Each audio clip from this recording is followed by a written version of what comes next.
지금부터는 부총회장 목사님, 장로님, 후보자의 소견을 듣는 시간을 갖고 진행자가 이 공청회를 이어 진행하도록 하겠습니다. 소견 발표 시간은 3분입니다. 여러분, 부총회장 후보 소개합니다. 목사 부총회장 후보 기호 1번 김종희 목사님입니다. 대전로에 동남교회를 신호하고 계십니다. 나오실 때 나오셔서 소견 발표해 주시고 감사하게 자석해 주시기를 바랍니다.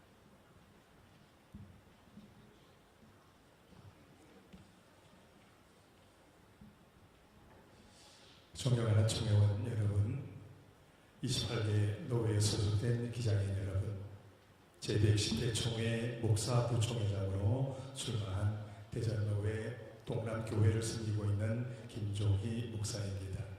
우리 주님의 은혜와 평강이 가득하시길 기원하며 정중하게 인사 올립니다.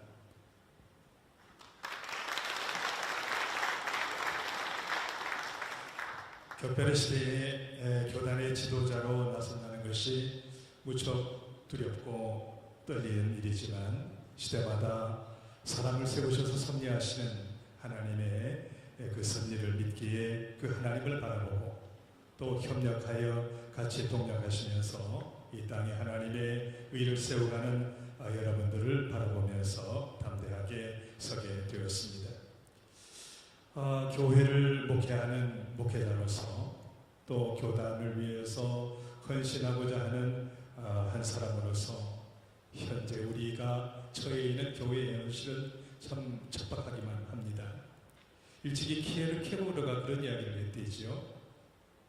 예수 그리스도는 물로 포도주를 바꾸었다. 그런데 교회는 더 엄청난 일을 했다. 포도주를 물로 바꾸었다. 그런데 그 이야기를 현대신학자들이 받아서 또 이런 얘기를 했답니다. 현대교회는 한 걸음 더 나아가 포도주를 담았던 항아리마저 깨버린다.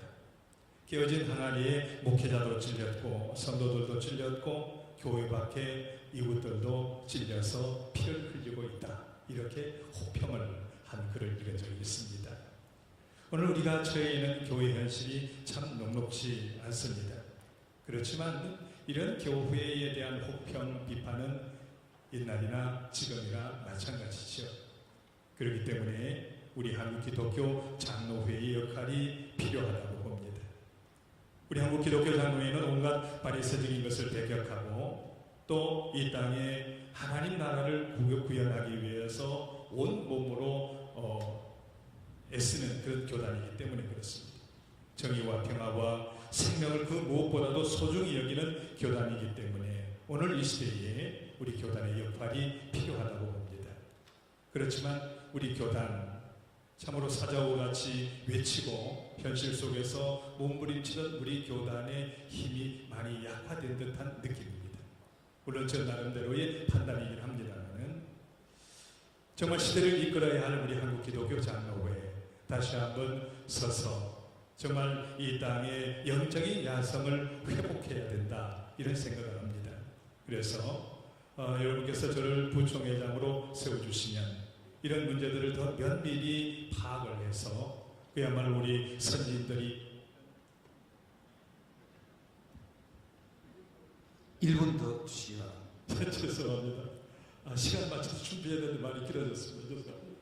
어쨌든 영적인 야성을 회복하는 데 중점을 두고 면밀히 배우고 또 추진해 나가도록 하겠습니다. 뿐만 아니라 우리 교회가 처해 있는 사회 현실 정말 실타래와 같이 얽혀 있습니다.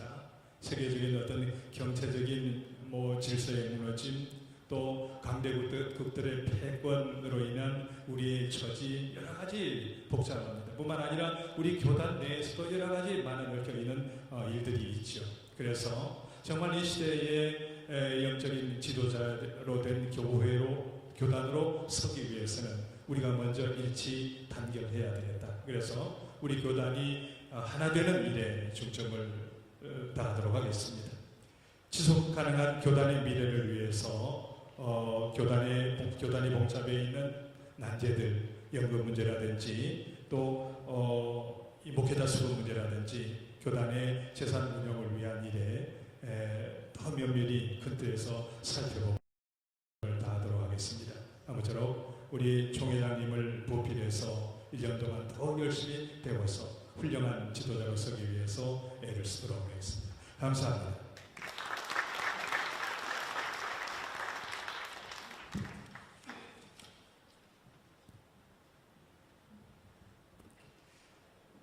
여러분, 잠깐 광고 말씀 한 번 더 드리도록 하겠습니다. 현장 질문이 너무 없어서 혹시 생각하고 계신 분들은 우리 후보자님들 토론 끝나기 전까지 현장 질문을 질문해 주시면 답변하도록 하겠으니 참고해 주시기를 부탁을 드립니다.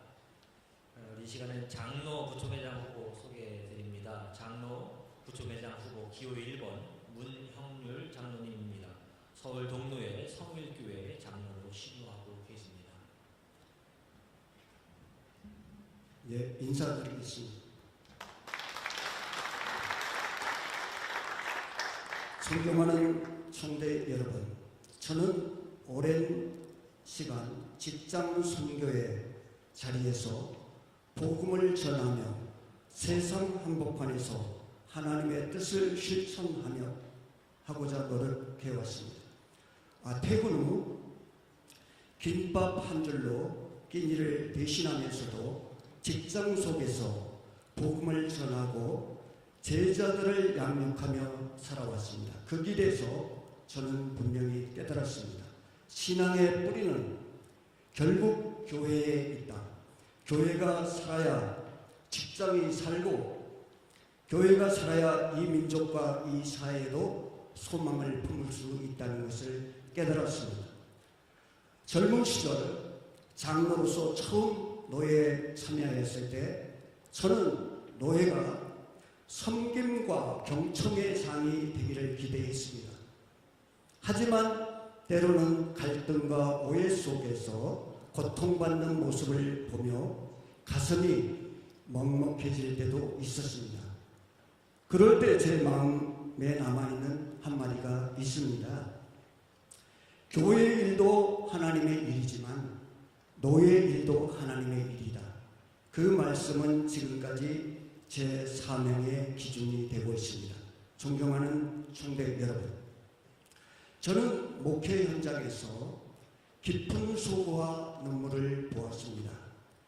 자신의 전세금을 전부 몰아서 전 재산을 들여서 청각 장애자를 위하여 교회를 리모델링하고 힘쓰는 그런 목사님을 또한 보았습니다. 또한 자기의 재산을 바치고 자녀들의 교육을 미루며 교회를 지키는 장로님을 보았습니다. 이분들이 기장의 토대요, 우리 신앙의 본이다, 이렇게 생각합니다. 이제는 그분들의 헌신이 존중받아야 한다고 생각합니다. 그 눈물이 이루어받고 그 희생이 교단의 미래에 이루어지도록 이분들을 총회 제일 앞자리에 모시고 총회를 개최하는 것이 부총회장으로서의 소망입니다. 또한 모든 산하기관들이 자기의 이익을 구하지 않고 남의 유익을 구하는 귀한 기장이 되기를 원합니다. 저는 큰 사람은 아닙니다. 하지만 교회를 향한 사랑, 기장을 향한 책임, 그리고 다음 세대를 향한 고민만큼은 그 누구보다 간절히 품고 있습니다. 섬김의 리더십으로, 소통의 리더십으로, 그리고 준비된 리더십으로 총회를 섬기겠습니다. 감사합니다.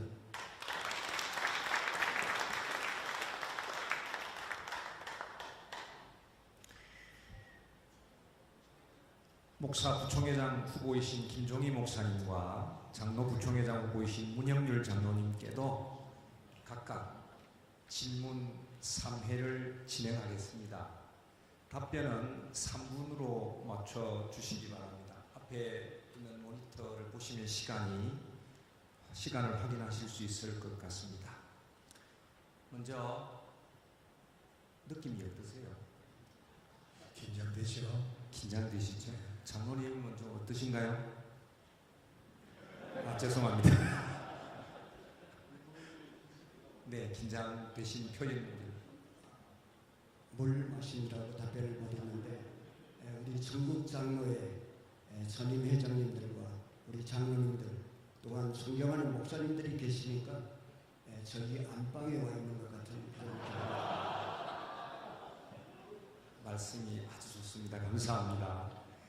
먼저 질문, 긴장 완화용 질문 드리겠습니다. 두 분께 드리는데요. 편하게 말씀해 주시면 됩니다. 물론 뭐 질문 수에는 포함이 안 됩니다. 우리 김종희 목사님 지금까지 목회하시면서 많은 분들의 사랑과 응원을 받으셨는데 그간에 가장 많은 사랑과 응원을 받은 목회자가 있으시다면 추억을 하나 말씀해 주시면 감사하겠습니다. 생각해 보면 저를 목회자 되게 하신 목사님들이 참 많습니다. 일일이 검양할 수 없을 정도로 많은데 그 중에서 한 분만 말씀드리려고 한다면 우리 총회 67회 총회장이셨던 강명찬 목사님이 계십니다. 지금은 소전 받으셨습니다만 그분이 이제 모교회 담임 목회를 하면서 저희의 신학생 때 장학 이 등록금 그 다음에 생활비 전부를 이제 다 배려해 주셨고 그것도 그렇지만 그분의 섬김의 삶이 참 마음속에 남아 있습니다. 그분이 이 총회장도 역임하시면서 또 한 교회 담임을 하시고 또 사립학교를 5개를 운영하시는 학원장이셨습니다. 지체가 높으신 분이죠. 네, 그분이 제가 방학 때가 되면 이제 교회에 가서 인사를 주일날 드리면 꼭 몸소 저를 태우셔서 교회로 가셔서 식사로 섬겨주셨습니다. 참 누구를 시켜서 하실 수도 있는 분인데 꼭 자처하셔서 그렇게 섬기시는 모습을 보면서 저도 앞으로 이 목사님처럼 그런 목회자가 되어야 되겠다라고 하는 그런 생각을 여러 번 한 적이 있습니다. 질문을 하시니 그 목사님이 생각이 납니다. 그렇게 섬김의 목회를 이어가도록 하겠습니다. 감사합니다. 고맙습니다. 문영률 장로님께도 긴장을 좀 푸시라고 질문을 하나 드리겠습니다. 제가 장로님을 몇 번 만나 뵀는데요. 제가 뵐 때마다 굉장히 차분하시고 인자하시고 포용적인 리더로 느껴졌습니다. 제가 본받고 싶은 장로님이십니다. 아마 장로님의 품성은 부친이신 장로님으로부터 시작된 듯한데요. 장로님 부친께서 집에서 가까운 기장교회를 섬기라고 말씀하셨는데 그렇게 말씀하신 장로님 부친 이야기를 조금 해주신다면요. 우리 질문하시는 사회 목사님께서 제가 가천대대학원에서 포용적 리더십으로 지금 3년 동안 연구하고 있는데 올 연말에 포용적 리더십으로 논문을 완성하려고 지금 있는데 저에게 포용적 리더 같다 이렇게 칭찬해 주시니까 제가 몸둘 바를 모르겠습니다.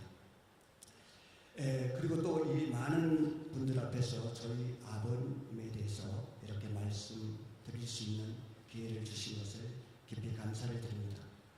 저희 교회는 제가 다닌 교회는 목사님을 모실 수가 없어서 전도사님이 어렵게 목회를 하셨습니다. 그래서 그 전도사님께서 목회를 그만 다른 것으로 가시고 아버님께서 평신도인데 직접 설교도 하시고 이렇게 신방도 하시면서 이렇게 하셨습니다. 그리고 그 마을에서 가장 좋은 곳에 터에 교회를 세우셨습니다. 그리고 목사님 사택까지 이렇게 세우시고 교회 역사에 40년 만에 처음으로 이렇게 목사님을 모시는 그런 감격을 맛보시는 아버님이셨습니다. 그리고 또 아버님께서는 신학을 할 분은 인격과 학습 능력이 제일 가정에서 뛰어난 자가 신학을 해야 된다. 그래서 저는 인격과 학습 능력이 뛰어나지 못했기 때문에 신학을 공부하지 못하였습니다. 그래서 저는 나이 어린 전도사님이지만 신학교만 다니고 계신다 그러면은 지금도 존중하게 됐습니다. 이것이 아버님의 저에게 주신 교육이다 이렇게 생각합니다. 그리고 오늘 천국에서 힘내라고 이렇게 격려해 주실 것 같습니다. 감사합니다. 네, 고맙습니다. 이제부터 본격적인 질문을 드리도록 할 텐데요. 먼저 윤영률 장로님께 드립니다. 장로님은 우리 교단이 우리나라 기독교 성숙을 위한 화살초의 역할을 감당해야 할 사명이 있다 이렇게 말씀하셨습니다. 공감되는 말씀입니다. 그렇다면 성숙한 기독교라고 말할 때 이 성숙한 기독교는 어떤 기독교의 모습을 말씀하시는지 먼저, 두 번째는 어떻게 하면 우리 교단이 성숙해질 수 있는지 방법을 말씀해 주시면 감사하겠습니다. 지금 질문한 그 질문은 정말 그 어려운 논문의 주제처럼 어려운 질문해 주셔서 감사합니다.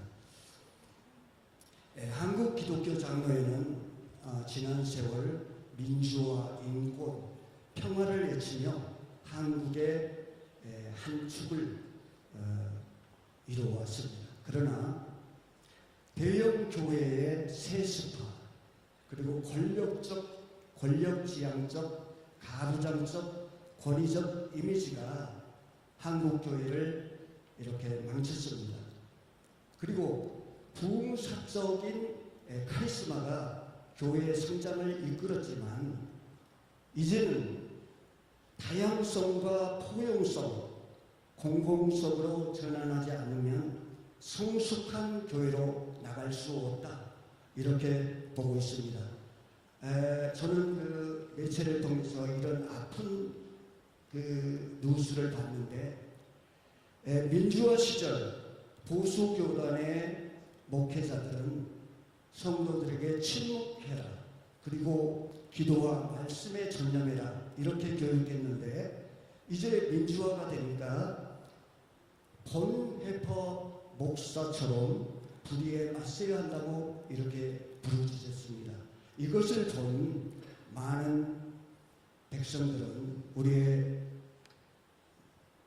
백성들은 기독교를 혐오하게 됐습니다. 그래서 우리가 기독교가 성숙한 기독교가 되기 위해서는 첫째, 사회적 약자에게 우리가 그들의 눈물을 닦아줄 때에 가능하다고 저는 봅니다. 또한 두 번째, 애언자적 목소리를 내야 된다고 봅니다. 그래서 죽음 앞에서도 잘못된 것이 있으면 예와 아니오를 분명히 할 때 우리 기장은 살아있구나. 기독교는 다 죽었지만 기장은 성숙되어 있구나. 이러면서 앞으로 기장이 많은 그 깨어있는 백성들이 많이 우리 기장을 칭찬하고 기장으로 올 것 같습니다. 그래서 이 시대에는 기장이만이 살아날 수 있는 교단이다.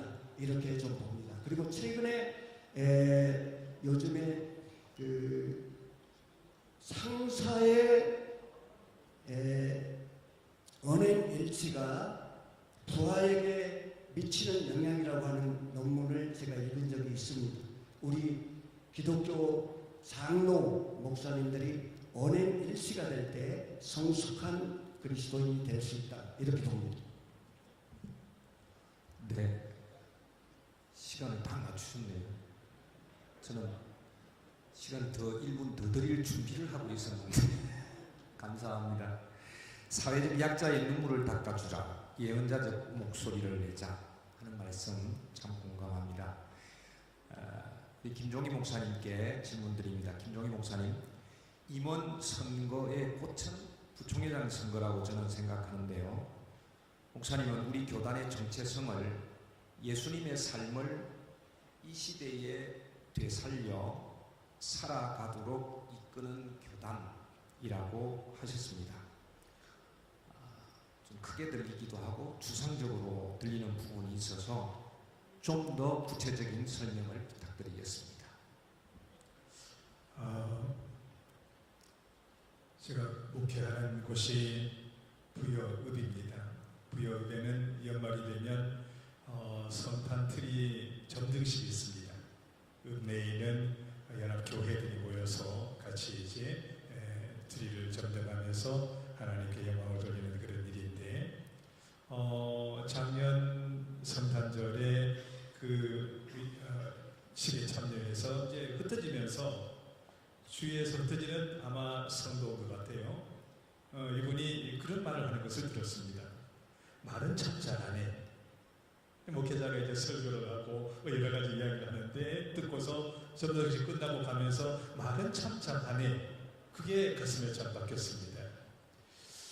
우리가 복음의 능력, 그것을 이야기하면서 추상적인 개념에 머물고 있지는 않느냐. 그래서 오늘날 한국교회가 허약체질로 변해가고 있다. 그렇게 진단을 했습니다. 그래서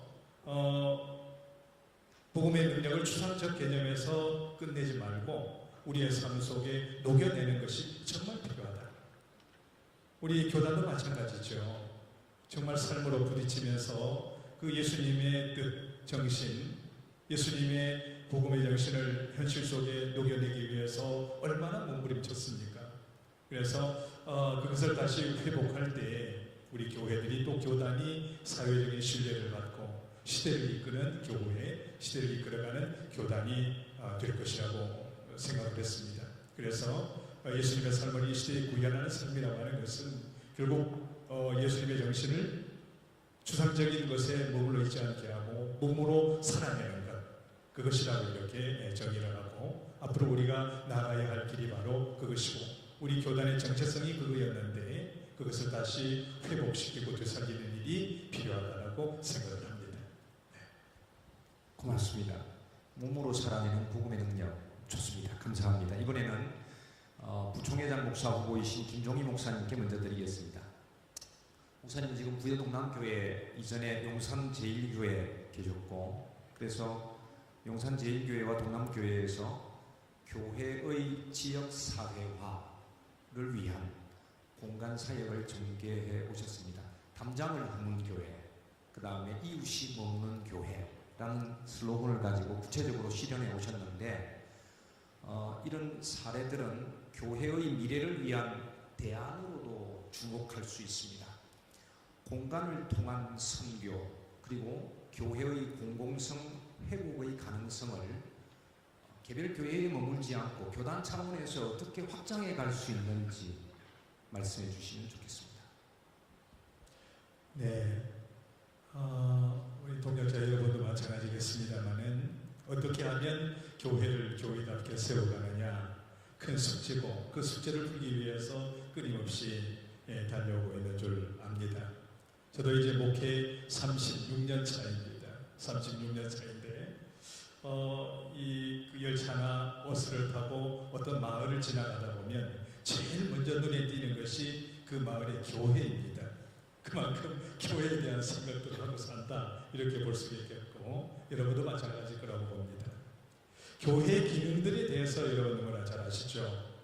예배, 친교, 교육, 전도봉사 이런 것들인데 이런 것들을 교회를 통해서 교회 공간을 통해서 어떻게 풀어낼 것인가 그런 것에 대해서 참 많은 생각을 하고 또 많은 일들을 펼쳐왔습니다만 그 중에 하나가 이 교회 공간의 벽을 허무는 것 여기에 한번 애를 써봤습니다. 과거 저는 용산 제1교회에 있을 때 그때 마침 사회에서 담 허물기 운동을 했어요. 군청에서 그래서 우리도 그럼 동참하겠다. 동참해서 이 공간을 이 사회의 어떤 그 쉴 수 있는 쉼터로 하겠다. 그랬더니 군청에서 담도 허물어주고 또 화단도 만들어주고 정자도 세워주고 또 분수대까지 만들어서 그렇게 해준 경험이 있습니다. 이것이 어떻게 보면 교회의 공공성을 실현하는 것이다 이렇게 봅니다. 교회가 교회만을 위해서 가는 것이 아니라 사회를 책임지고 선도해가는 그런 공동체, 이것이 교회의 공공성이라고 생각을 합니다. 그럴 때 세상 사람들이 교회에 대한 관심을 갖게 되는 거 아니겠습니까? 그래서 그런 그 도시에서 그런 경험들을 가지고 지금 시무하고 있는 동남교회에서도 이제 시작을 해봤습니다. 카페를 실제로 근린시설로 허가 신청을 해서 공간을 지어서 그 공간을 지역사회를 위해서 완전히 내어주고 또 거기에서 나오는 수익금으로 거기는 아직까지 이제 도시가스가 들어오지 못하는 그런 단위의 곳이 있기 때문에 연말에 이제 유류를 한 드럼씩 구입을 해서 이제 대별을 하고 나누는 그런 일들, 그 다음에 지역 사회의 교단을 넘어서 타 교단 교회들이 어려움을 당했을 때 그것까지도 거기서 이제 감당하는 그런 일들, 소위 말해서 이제 어떤 그 교회의 공공성을 더욱 이제 넓혀가는 그런 일들이지요. 그랬더니 이런 일들에 대해서 많은 사람들이 호응을 가집니다. 그래서 제 판단이긴 합니다만 부여 지역에서 가야 될 교회 그러면 동남교회로 생각한다 그래요. 제 판단이니까 이분들도 생각하시면 좋겠습니다. 그래서 이런 그 교회의 공공성, 교회 공간의 공공성 이런 것들을 더욱더 확장시키는 방안들이 교단에 필요하겠다. 그런 일들을 위해서 연구하고 열심을 다하겠습니다. 네, 감사합니다. 지역사회 주민을 위한 교회당의 공공성을 위해서 교회가 존재하는 것 참 좋은 아이디어 같습니다. 감사합니다. 두 번째 질문은 우리 문영률 장로님께 먼저 드리겠습니다. 장로님, 교단 전체를 아울러 보시면서 어떻게 하면 우리 교단이 지속 가능한 교단으로 건강하게 설 수 있을지 고민하고 계신 듯합니다. 장로님께서 생각하시는 지속 가능한 교단이 되기 위한 필요 조건 몇 가지만 말씀해 주시기 바랍니다. 네, 질문 고맙습니다. 지난 NCCK에서 책을 발간했는데 한국 기독교 사회 운동사가 이게 발간됐습니다. 제가 1권, 2권, 3권을 제가 다 읽지는 못했는데 이 NCCK 한국 기독교 사회 운동사에 정말 기장에 빠지면 책을 쓸 수 없을 만큼 우리의 기장의 헌신도가 높았습니다. 그런데 지금 민주화 이후에 기장의 트렌드가 우리 잘 전달되지 못하고 있는 것입니다.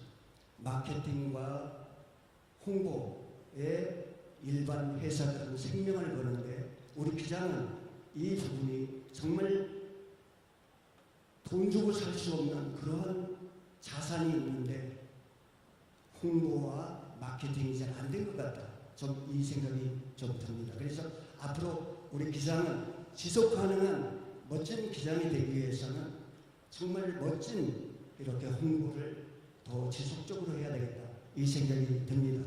그리고 지금 시대는 AI 혁명 시대입니다.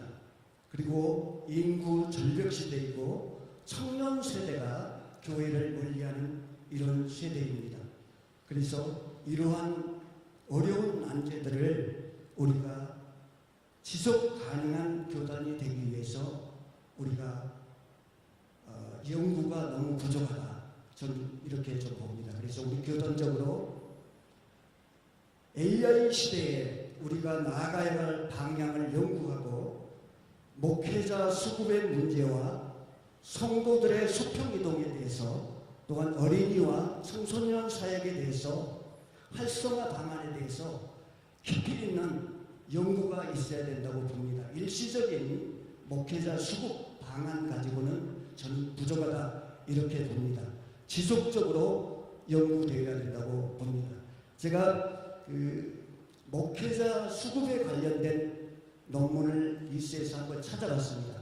그런데 합동 측에서 한 3건 정도 올라와 있고 우리 기장의 신학자와 연구자들은 논문이 하나도 안 올라온 것을 보았습니다. 그리고 논문 자체가 5건도 안 되는 것을 보았습니다. 그래서 이거는 정말 심각한 문제다 생각합니다. 그래서 우리 신학자들과 또한 총회 그 연구자들과 장로들이 함께 이것을 깊이 있게 논의해야 된다 이렇게 생각합니다.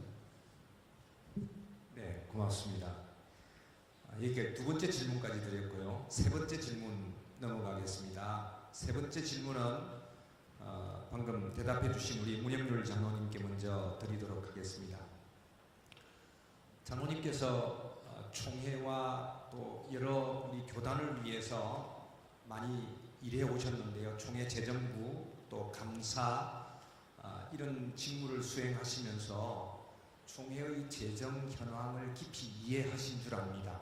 최근 10년간 세례교인 수가 감소하고 예산이 감소하고 부채가 증가하는 등 위중한 총회의 재정 현실을 지적하셨는데요. 그렇다면 우리 총회 재정 위기 극복을 위한 단기적이고 중장기적인 우선 과제가 무엇이라고 생각하시는지 구체적인 방법이 있으면 말씀해 주시면 좋겠습니다. 우리 기장교단은 10년 동안 세례교인이 3만 5천 명이 줄었습니다.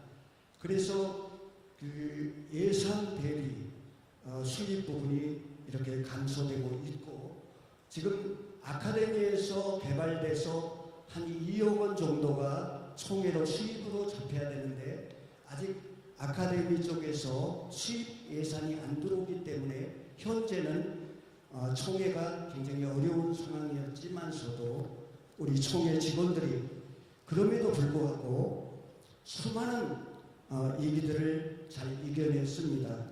그래서 조금만 더 힘을 낸다고 하면은 우리 기장의 그 재정은 충분히 확보될 수 있다 이렇게 저는 봅니다. 그래서 저는 이렇게 봅니다.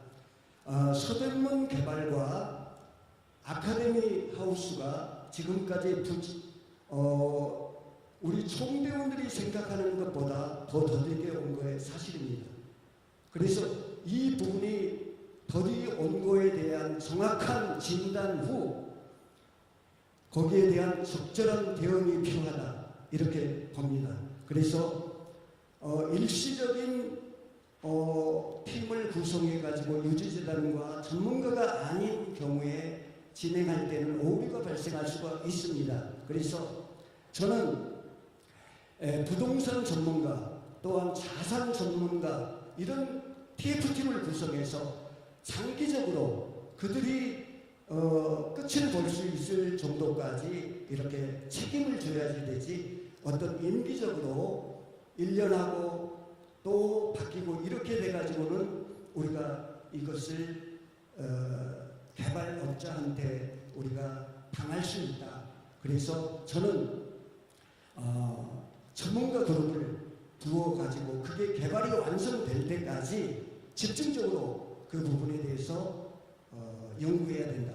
그리고 그 부분이 잘못됐을 때 그 연구하시는 분들에 대한 책임과 격려 이런 부분들을 충분히 해야 된다. 저는 이렇게 생각합니다.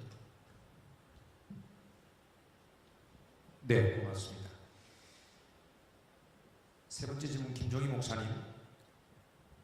기후위기 좀 굉장히 우리를 위협하는 공포이기도 하고요.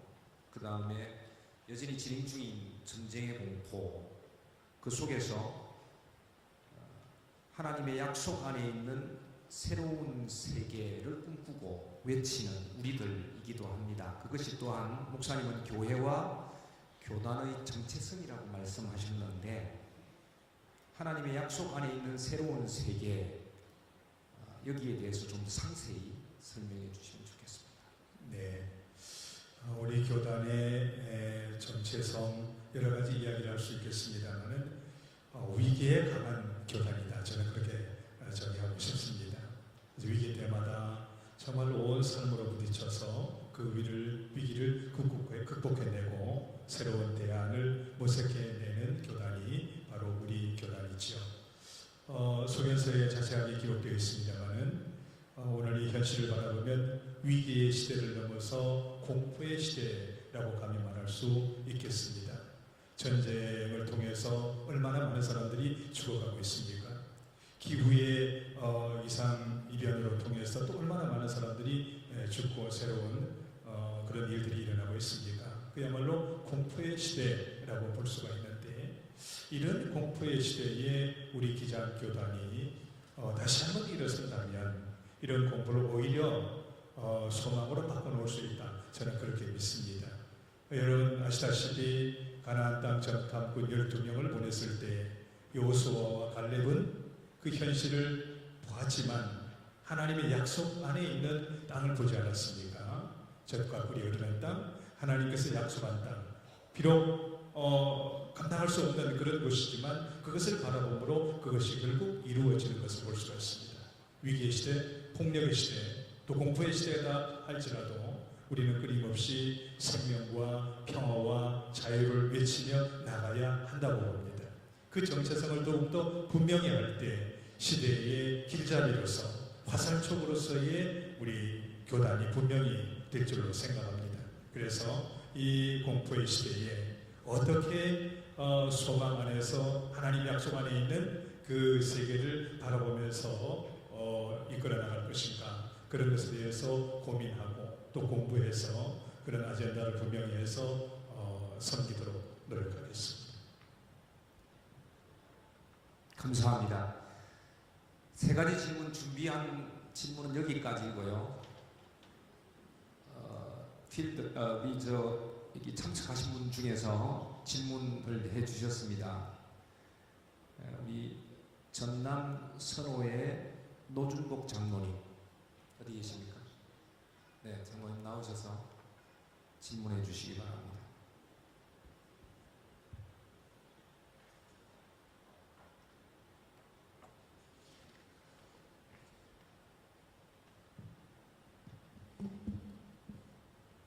전남 선호의 노준복 장로입니다. 장로 후보에게 질문하겠습니다. 우리 장로님께서는 전국 장로연합회 회장을 역임하셨습니다.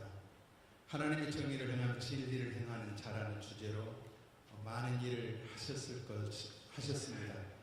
가장 기억에 남고 보람된 내용이 있으면 말씀해 주시고, 아울러서 교단 발전을 위해서 장로들이 해야 할 역할이 있다면 말씀해 주셨으면 고맙겠습니다. 예, 저희 장로회에서는 지난해 선임 회장님들의 노력과 장로들의 정성으로 인해서 오송역에 가장 좋은 장로회관을 저희가 매입했습니다. 그래서 총회 회의라든지 이런 전체 회의를 오송회관에서 이렇게 잘 활용하고 있습니다. 그리고 저희가 선교, 해외 선교가 일반 태국의 어느 교회를 세운다든지 이런 거에 집중했는데, 저희 장로회에서는 우리가 센터를 한번 만들자, 이렇게 5년, 6년 계획을 세워가지고 저희가 치앙라이에 선교센터를 건립했습니다. 그래서 7개 동을 완료하고 거기에 신학교까지 설립하는 그런 쾌거를 마련했습니다. 그래서 작년 같은 경우에는 저희가 신학교가 자활하기 위해서는 어떻게 해야 되겠냐 해서 비전센터를 건립해서 거기에서 나오는 수익금으로 신학생들을 길러야 되겠다, 이렇게 장로님들이 결의해서 비전센터를 건립하려면 돈이 얼마가 드느냐, 1억 6천이 됐습니다. 그러면 이 돈을 어떻게 마련할 것이냐, 이렇게 고민했는데 우리 전국 장로의 선임회장께서 걱정하지 말아라, 이 기금의 반을 내가 내겠다. 예를 들어서 1억 6천이면 8천을 내고 1억 5천이면 이렇게 반을 분담했습니다. 그리고 또 우리 장로회 전임회장 한 분께서는 30년 가까이 총회라든지 노회라든지 이렇게 참석하면은 뭐 5만 원, 3만 원 주시는 헌금을 30년 동안 모았습니다. 그래서 그게 딱 1,000만 원 됐는데 그 1,000만 원을 이렇게 헌금하는 그런 쾌거를 이렇게 주셔서 저희들이 힘이 났습니다. 그리고 또 남편을 하늘나라에 보내고 조의금 중에서 또 귀한 헌금을 해가지고 이렇게 눈물겹게 이렇게 했습니다. 또한 작년에 치앙마이에 50년 만에 처음으로 홍수가 나가지고 저희들이 건립해놨던 6개 동이 다 물이 잠기는 그런 슬픔이 있었습니다. 그래서 제가 욕을 먹더라도 모금을 해야 되겠다 해서 모금 운동을 했는데 뭐 일시적으로 3,500만 원이라고 하는 돈이 모아져서 복구하고도 남는 그런 기쁨도 맛고 왔습니다. 감사합니다. 네, 고맙습니다. 주희연 목사님 질문하신 총회 유지재단에 관한 질문이 사실 질문 대상이 후보자 공통이기 때문에 두 분에게도 드리도록 하겠습니다. 총회 유지재단이 있는데 노회 유지재단을 운영하는 노회가 충북노회지요. 그건 노회마다 노회의 재산을 보호하려고 하는 하나의 목적이기도 하고 행정적 절차를 좀 간소화하기 위한 목적이 또 있습니다. 그래서 28개 노회 중에서 이제 충북노회만 노회 유지재단으로 운영하고 있고 기타 노회들도 준비 중인 노회도 있는데요. 우리 후보자님 두 분의 의견은 어떠신지 김종희 목사님부터 말씀해 주시기 바랍니다. 유지재단에서 4년 동안 애로 섬기면서 뭐 이런저런 문제들에 대해서 많은 생각들을 하고 또 많은 연구들을 하면서 지내왔습니다. 그런데 참 안타까운 일들이 많이 있죠. 뭐 우리 노회의 유지재단 설립의 문제, 또 총회 유지재단을 어떻게 관리하고 나갈 것인가. 어제도 이사회를 했습니다만 실제로 우리가 큰 재산 2개만 공시지가로 약 한 600여 원이 됩니다. 600여 원이 되는데 사실 그것을 가지고 뭐 4% 이자만 놔도 20억 안에 20억은 우리가 이제 수익을 해야 되는 그런 상황인데 그게 참 잘 안 되고 있습니다. 물론 여러 가지 이유가 있죠. 어쨌든 앞으로 이제 지금까지 많은 경험들 공부들을 했으니까 조만간에 결과들이 있을 거라고 생각하고 또 우리 아카데미 하우스 같은 경우에는 이제 9월 달부터는 한 달에 한 5천여만 원씩 이제 들어오게 될 것입니다. 그렇게 되어가고 있고 어느 정도 이제 열매가 맺혀지고 있다 이렇게 보고 있습니다. 여러분 계속 기도해 주시고 협력해 주셔야 되고요. 그 다음에 노회 유지재단을 어떻게 해야 될 것인가. 제가 소속되어 있는 대전 노회에도 그런 논의가 좀 있었습니다. 노회별로 법인을 만들어서 위탁된 재산을 관리해 두지 않겠느냐. 그래야 그것이 제대로 관리가 되지. 이것을 이제 총회 유지재단에 맡기니까 또 오히려 여러 가지 문제들이 있고 관리가 제대로 안 된다라고 하는 그런 논의들이 있었습니다.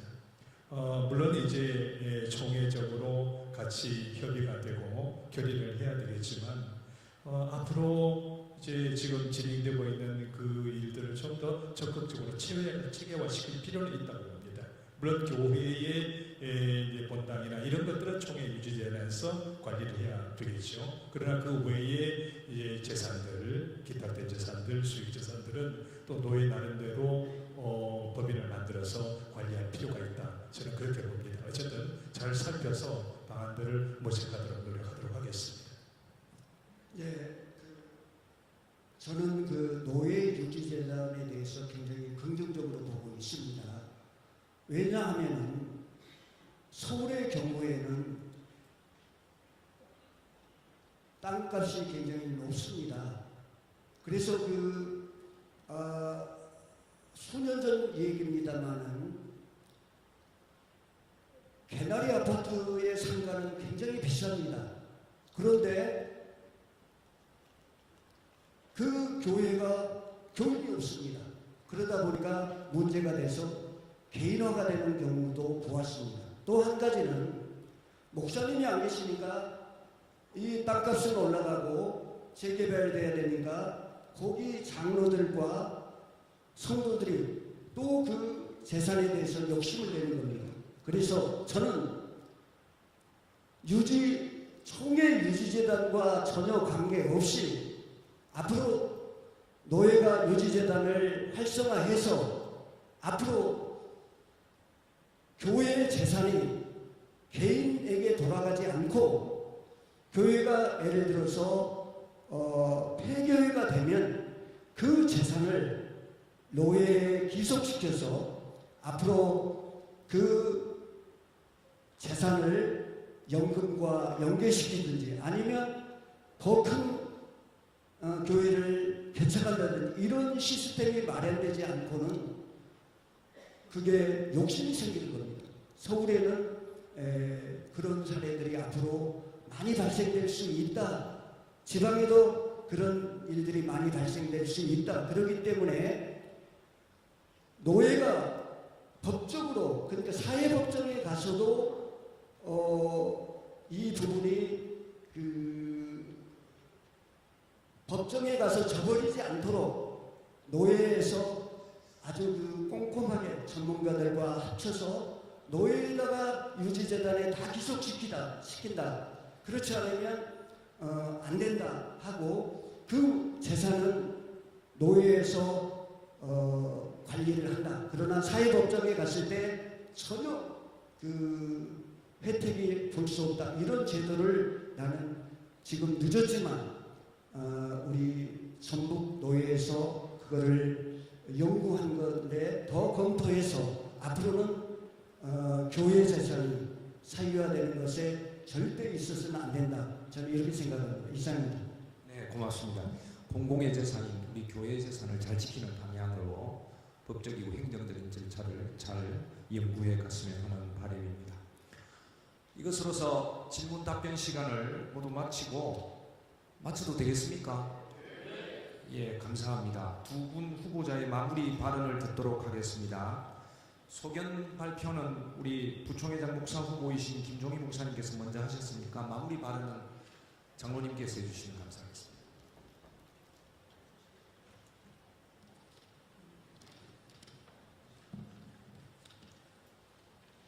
존경하는 총대 여러분, 귀한 시간 내어주셔 저의 소원을 경청해 주심에 감사를 드립니다.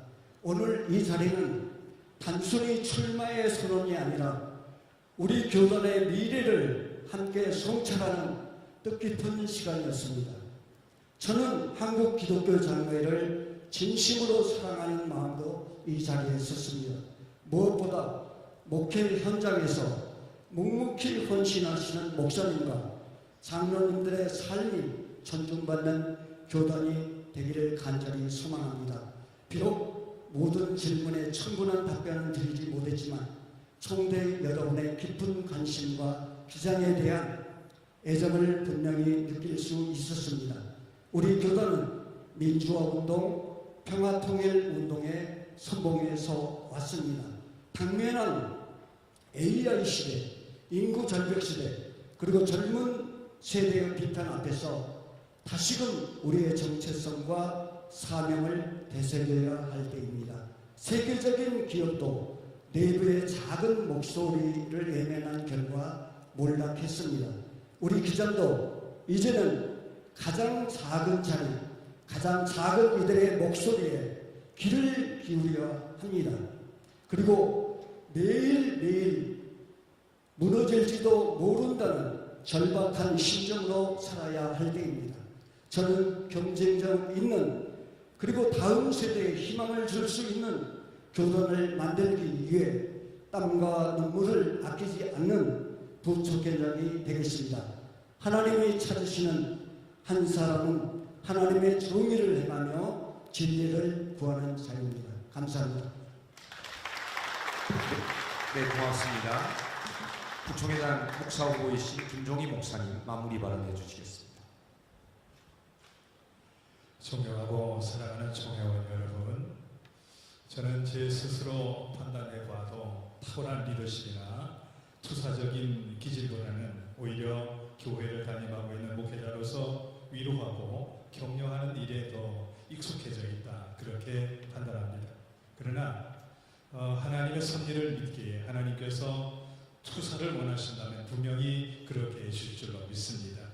강력한 정치적 리더십이 필요하다면 하나님께서 저에게 그런 능력을 주실 줄로 믿습니다.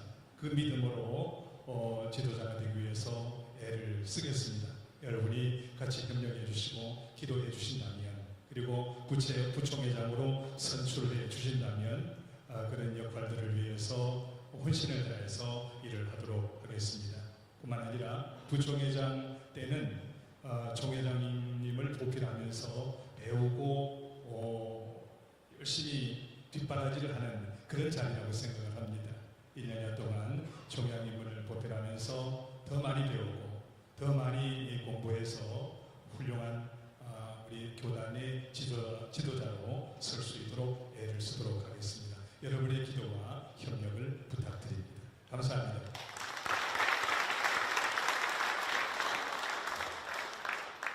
우리 요단 한국기독교 장로회 기장공동체 가족 여러분, 제110회 총회선거 후보자 세 분의 생각을 잘 들어보셨습니까? 제110회 총회공청회에 후보자들 뿐만 아니라 총회선거관리위원들과 또 총회 우리 귀한 형제자매들이 열심히 준비했지만 부족한 부분들도 많이 있을 것입니다.